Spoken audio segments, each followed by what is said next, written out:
Hello students, कैसे हैं आप सब। आशा करता हूं कि आप सब फिट एंड फाइन होंगे। ये ऑप्टिक्स की एक और नई टॉपिक के बारे में आज हम लोग इजी एक्सप्लेनेशन करेंगे। ये टॉपिक क्या है?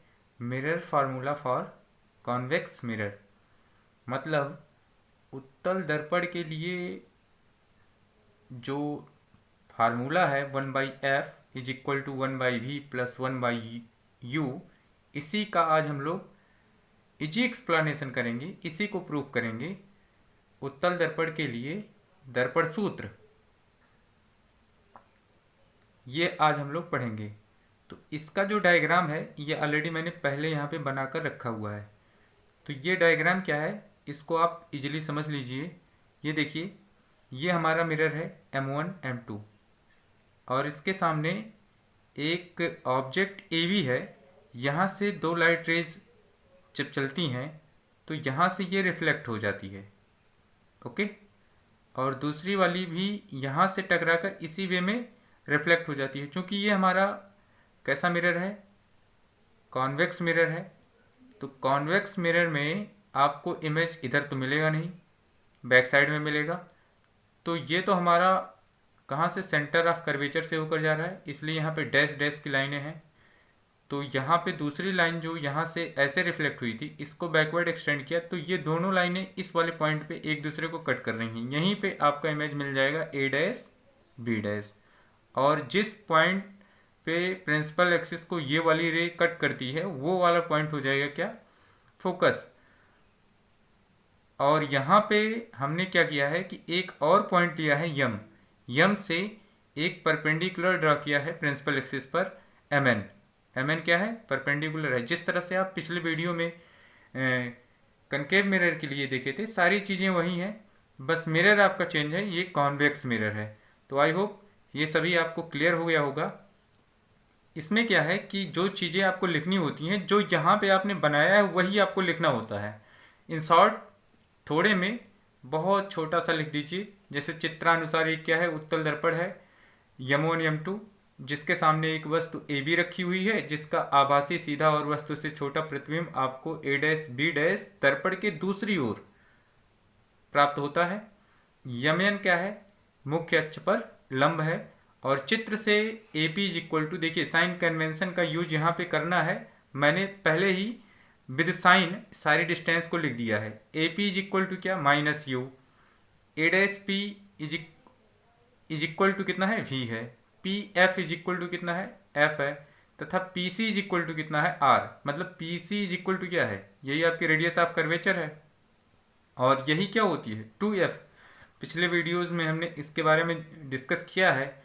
जिन लोगों ने अभी तक पिछला वीडियो नहीं देखा है वो पिछले वीडियो को देख लें। प्लेलिस्ट में जाके आपको सारे वीडियोस अब तक के मिल जाएंगे। रे ऑप्टिक्स से जितने भी वीडियो हैं वो सभी प्लेलिस्ट में हैं। तो अब आगे बात करते हैं, इसके हम डेरिवेशन पे चलते हैं। इसका डेरिवेशन किस तरह से हम करेंगे? सपोज यहाँ पे आप जो ट्रायंगल्स देख रहे हैं, एकदम सिमिलरली उसी तरह से आपको करना है। मतलब इन ट्रायंगल, कौन से ट्रायंगल में चलें? ABC एंड ट्रायंगल, यहाँ पे दूसरा क्या है? A dash B dash C। दोनों क्या हैं? दोनों क्या हैं? समरूप हैं। समरूप हैं। समरूप के बारे में पिछले वीडियो में हमने डिस्कस किया था। दोनों समरूप हैं। तो ऐसे केस में क्या हो जाएगा? बड़े वाले त्रिभुज का जो परपेंडिकुलर होगा वो छोटे बाई में करके, छोटे वाले त्रिभुज के लिए परपेंडिकुलर इज इक्वल टू बड़े वाले त्रिभुज का जो बेस होगा इज इक्वल टू में ये सारी चीज़ें रहेंगी बाई कितना?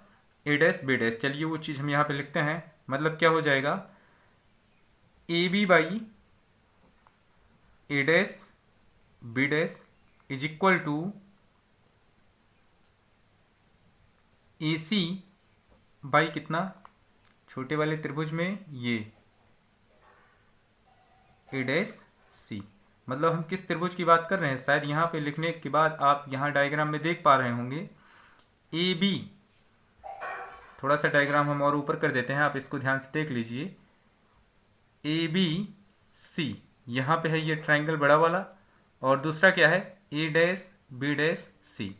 तो ये बात आपको क्लियर हो गई। इन्हीं ट्रायंगल्स की हम अभी बात कर रहे हैं। तो ये फर्स्ट केस आपकी मिल जाएगी, इसको आप इक्वेशन नंबर फर्स्ट कंसीडर करिए। अब क्या होगा, अब हमें चलना है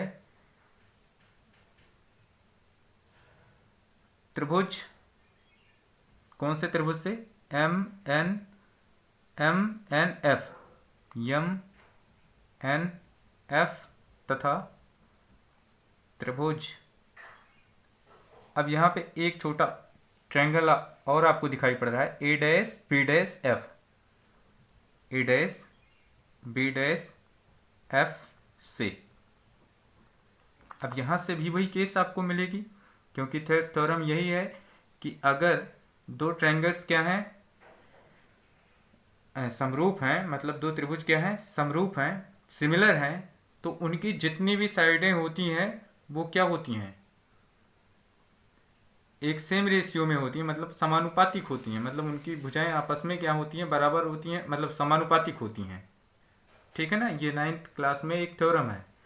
तो अब आगे अगर बढ़ें इसके आगे, तो क्या हो जाएगा, एम एन बाई कितना,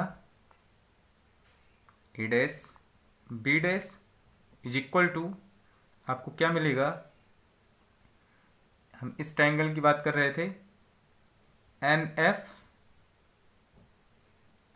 बाई ए डैश एफ। एक बार फिर से हम थोड़ा इसको आप लोगों को दिखाने का प्रयास करते हैं। हम किस ट्रायंगल की बात कर रहे हैं, एम एन एफ और ए डैश बी डैश एफ की बात कर रहे हैं। तो इसी ट्रायंगल्स में आपको ये सारी चीज़ें लिखनी है, इन्हीं ट्रायंगल्स का यूज करके। तो ये अभी आप ये इक्वेशन सेकंड ना मानिए, बट यहाँ पे आपको एक चीज़ और देखनी है, बट क्या है कि M N is equal to क्या है, ए बी है। देयरफॉर आपको क्या मिल जाएगा, ए बी बाई कितना, A dash B dash is equal to N F by कितना, ए डैश एफ। ये क्वेश्चन नंबर सेकंड हो जाएगा। अब यहाँ पे लिखिए फ्रॉम फर्स्ट एंड सेकंड। तो फ्रॉम फर्स्ट एंड सेकंड की जब बात करेंगे, मतलब ये क्वेश्चन नंबर सेकंड और फर्स्ट, तो इसकी एक साइड इक्वल है, दूसरी साइड भी आपस में बराबर हो जाएगी। मतलब अगर लेफ्ट लेफ्ट इक्वल है तो राइट राइट भी इक्वल होंगी। मतलब क्या हो जाएगा, A C by A dash C is equal to कितना हो जाएगा, N F by A dash F. ये केस आपको मिल जाएगी। यहाँ तक की केस अगर क्लियर है, तो अब क्या है कि आपको इनको मतलब जो वैल्यूज आपके पास हैं, जैसे कि AC एग्जैक्टली आपके पास AC की वैल्यू नहीं है, डायग्राम से AC की वैल्यू आपके पास एग्जैक्टली नहीं है, तो AC को हमें ब्रेक करना पड़ेगा, मतलब तोड़ना पड़ेगा। और A डैश सी की वैल्यू भी हमारे पास एग्जैक्टली नहीं है, ये भी टूटेगा। NF हमारे पास बिल्कुल। अभी एक पॉइंट और यहाँ पे लिख लेते हैं, अगर हम लोग ये कंसीडर करें कि यदि दर्पण का द्वारक मतलब अपर्चर बहुत छोटा हो, तब क्या होगा, यम पॉइंट, ये वाला यम, यहाँ का यम पी के बहुत समीप होगा। जैसा कि पिछले वीडियो में हमने इसकी बात की थी, आपको बताया भी था। तो इस केस में क्या हो जाएगा, यम जब पी के समीप होगा ना, तो ये कर्व लाइन जो आपको यहाँ पे दिखाई पड़ रही है, जैसा अर्क जैसा दिखाई पड़ रहा है, जो ये एन वाला पॉइंट भी इसके बहुत पास चला जाएगा। अब जब ये पास चला जाएगा, तो ऐसी केस में लगभग एम एन क्या हो जाएगा, एम पी के बराबर हो जाएगा। अगर एम एन एम पी के बराबर हो जाएगा, तो यहाँ से एन एफ किसके बराबर हो जाएगा, पी एफ के बराबर हो जाएगा। तो वही चीज़ मैं यहाँ पे लिखने जा रहा हूँ। तो क्या हो जाएगा, तब यम पी के बहुत समीप होगा। और इस केस में आपको क्या मिलेगा, इस केस में ये मिलेगा कि M P is equal to M N, यहाँ पे लगभग लिख दीजिए, तथा दूसरा पॉइंट क्या मिल जाएगा आपको कि N F is equal to क्या मिल जाएगा, N F is equal to P F. I hope आपको ये बात समझ में आ गई होगी। अब M N is equal to M P है और N F is equal to P F है। तब आपको नया क्या मिलेगा, इसमें नया ये मिल जाएगा A C by A dash C is equal to, यहाँ भी आपको लगभग लिखना चाहिए था, लगभग, तो यहाँ से एन एफ के स्थान पे क्या वैल्यू रखी जा सकती है, P F by A dash F. ये एक क्वेश्चन नंबर 3 हो गया। अब चित्र से आपको क्या केस मिल जाएगी, देखिए चित्र से आपको मिलेगा AC को हम लिख सकते हैं क्या, AP प्लस PC। चित्र यहाँ पे है, आप इसको ध्यान से देख लीजिए। तो यहाँ पे अभी क्या लिखना है, मैं यहाँ पे लिखता हूँ, आपको फिगर भी दिखाई पड़े। चित्र से क्या मिलेगा आपको, AC is equal to AP plus PC। Clear है, आप देख लीजिए फिगर। और क्या हो जाएगा, यहाँ पे दूसरी डिस्टेंस हमको रखनी थी ए डैश सी, जरा देखिए ए डैश सी, इसको आप क्या लिख सकते हैं, PC minus A dash P। क्या लिख सकते हैं, PC minus A dash P। Clear है। अब यहाँ तक अगर आप पहुँच चुके हैं तो अब बहुत इजी हो चुका है। और हमारे पास क्या है, ए डैश एफ को आप क्या लिख सकते हैं, ए डैश एफ। तो ए डैश एफ को आप लिख सकते हैं, क्या लिख सकते हैं, ए डैश एफ को हम लिख सकते हैं P F minus A dash P.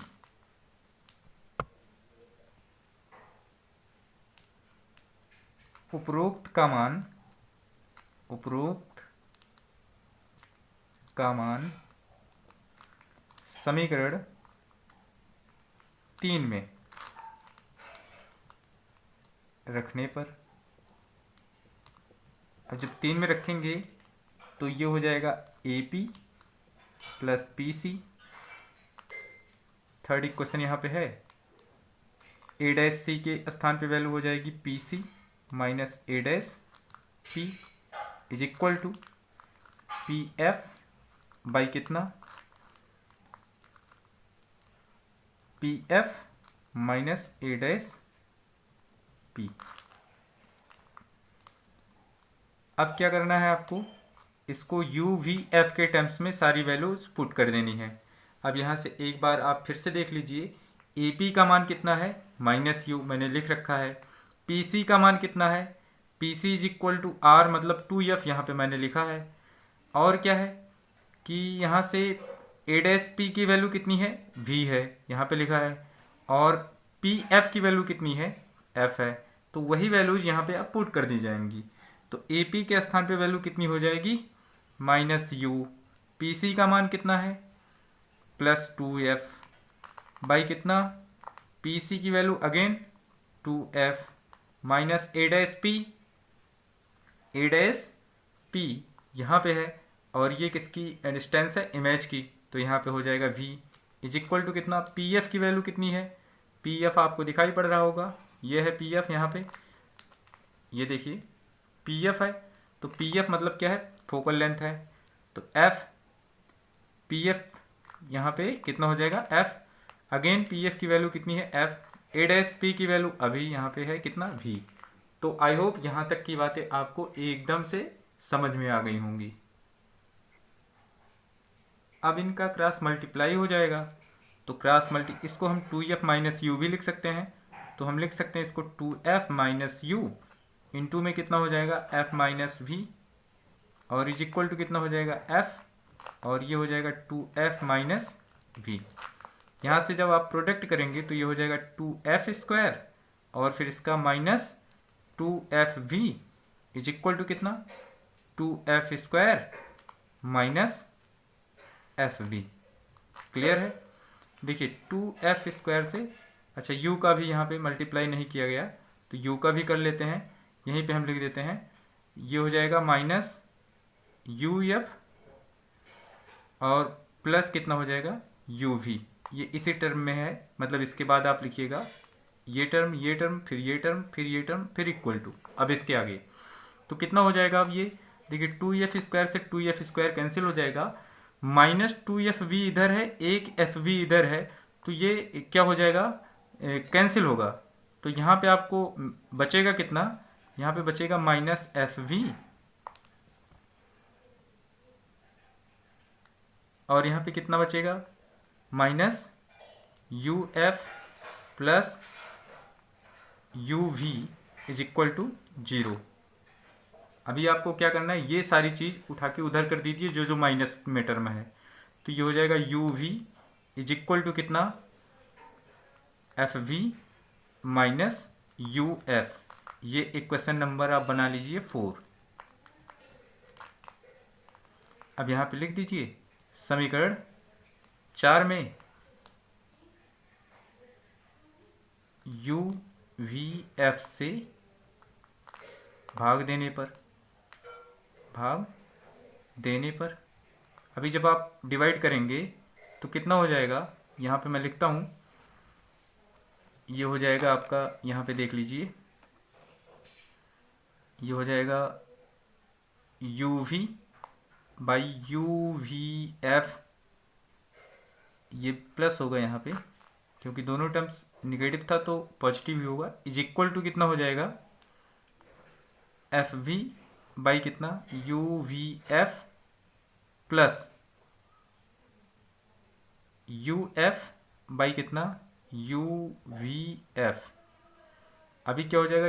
देखिए यहाँ से आपको बचेगा 1 by F is equal to, यहाँ से देखिए 1 by U plus 1 by V, ये आपको बचेगा।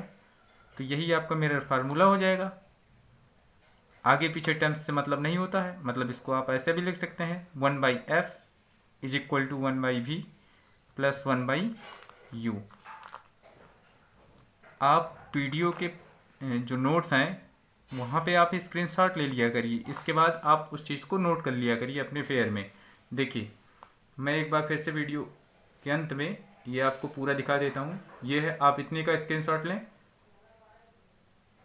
और फिर इसके आगे का जो टर्म्स है ये आपको जो दिखाई पड़ रहा है, वीडियो को पॉज करके भी लिख सकते हैं। ये हो गया आपका, यहाँ पे फार्मूला मिल गया। यही आपको प्रूव करना था। वीडियो के अंत में हम आपसे ये कहना चाहते हैं कि आप वीडियो को लाइक ज़रूर कर दिया करिए, इससे हम लोगों को मोटिवेशन मिलता है जिससे हम आपके लिए और बेहतर कर पाएँ।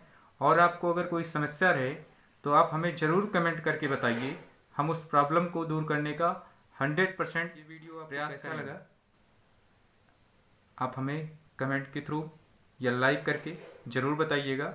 हमारे चैनल को भी सब्सक्राइब कीजिएगा। धन्यवाद।